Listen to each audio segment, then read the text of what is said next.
Kuya Will.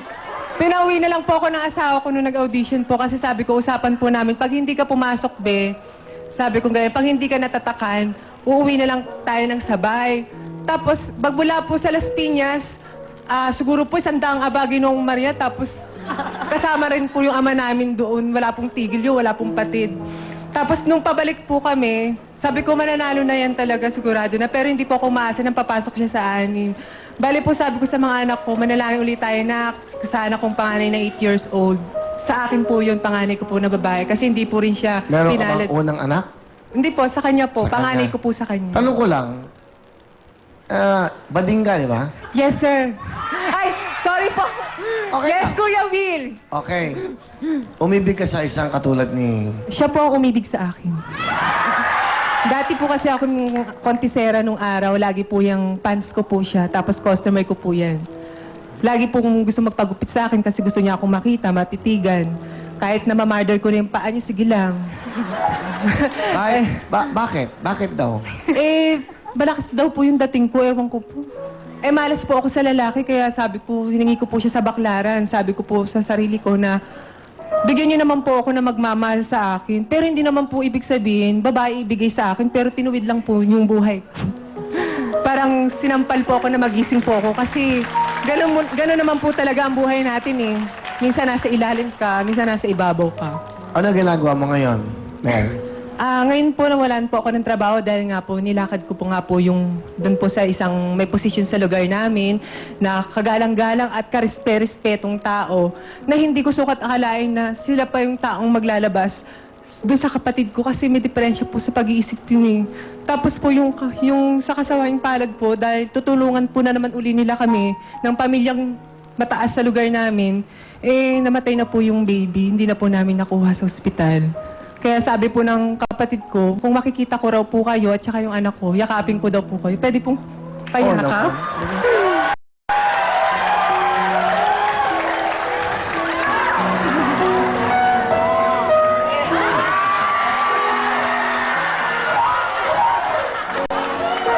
Yung isang jacket.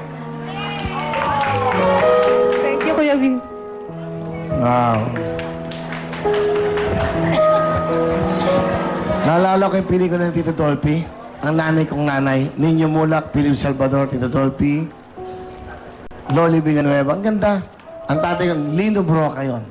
Hanapin niyo yung pelikulang yun. Maniwala kayo, makaka-relate kayo kung bakit nagmamahal ang katulad nila.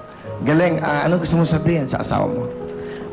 Be, ito na yung pagkakataon para sabihin ko na sa'yo. Kasi makulit ka minsan eh. Kahit natutulog, nanonood tayo ng Real Time, Big Time. Pag may mga sweets, sabihin mo, mahal mo ba ako pa? Mahal mo ba ako, be? Ngayon ko sasabihin sa'yo, hindi kita mahal.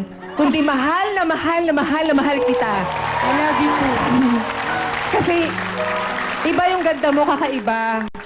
Kasi, hindi man ako nakakain ng masarap na pagkain, pero isa ka sa maihan tulad ko na exotic beauty. Kakaiba ka. Mahal na mahal kita, be. Love, salamat. Ano ba? Ano ba? Yeah. Salamat kasi tinanggap mo ako bilang ako kahit na sa kabila ng pagkatao ko. Kasi wala akong pakialam kung ano yung nakaraan mo. Pasalamat ako kasi binigay ka sa akin kasi binigyan mo ko ng 2 supling. At yung supling na yon, idol na idol pa yung si... amazing yung buso ko dahil parang susunod yata sa yapak ko. Wow. Si Bea. Kaya yung lalaki ko parang susunod yata sa yapak ko. Talaga? Opo. Ano yung sabihin? Yung anak mo lalaki, Ano po, parang alanganin na rin po kasi isang taon at magdadalawang taon po itong October birthday o niya ngayon, po. nakikita mo na medyo... Medyo ano po, parang bibigay na rin po yung pundasyon. Kaya sabi ko po sa sarili ko, walang problema. Kasi po lagi po kaming nakatutok sa inyo, Kuya Will. Nasa rooftop po ang bahay namin. Talagang tinalian ko pa po kasi parang, gumaganon po yung bubong. Kaya sabi ko sa pinsan niya na parang hindi naman totally kuba. Sabi ko, bantayan mo yung anak ko kasi para at least kahit papaan. Pag uwi namin, bibili na lang namin kayo ng pasalubong.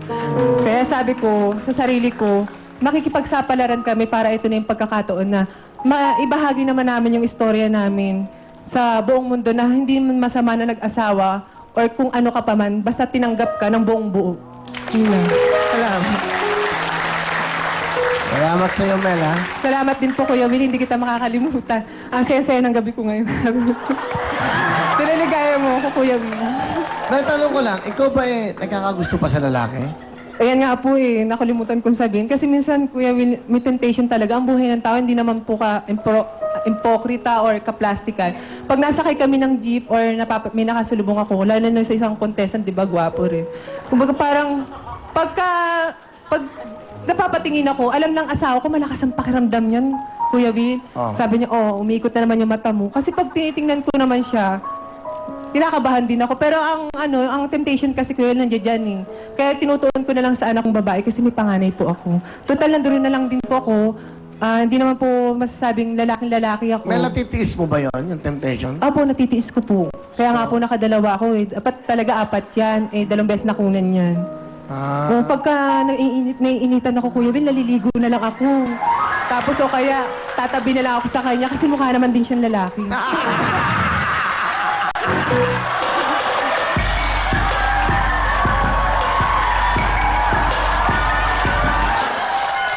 Okay.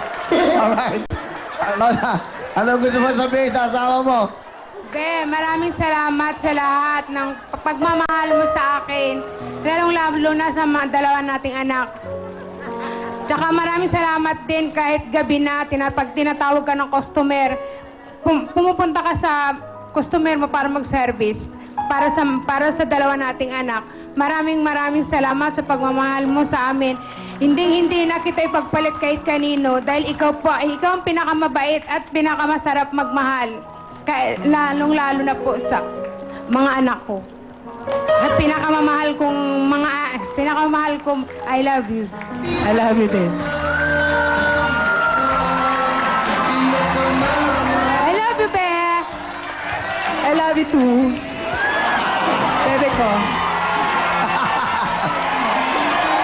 Ika nga sabi nila, di ba? Wapa, di ba? Thank you, ha? Tayo lang may pamilyang ganyan. Di Okay. ba?